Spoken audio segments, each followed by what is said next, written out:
gigising. Trabaho, matutulog at gigising. Trabaho, matutulog kung ito ay iisipin. Paulit-ulit lang para bang wala ng kulay. Palaging ganito, ano ang punto ng iyong buhay? Sa sweldo, babayad. Sa sweldo, babayad.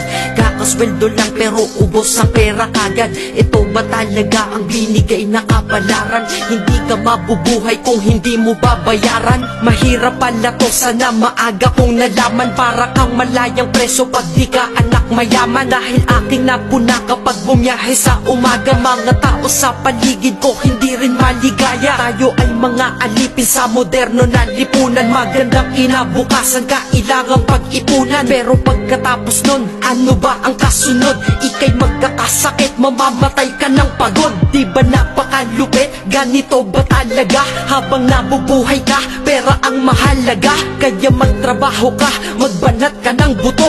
Yan ang salitang maririnig mo sa buong mundo.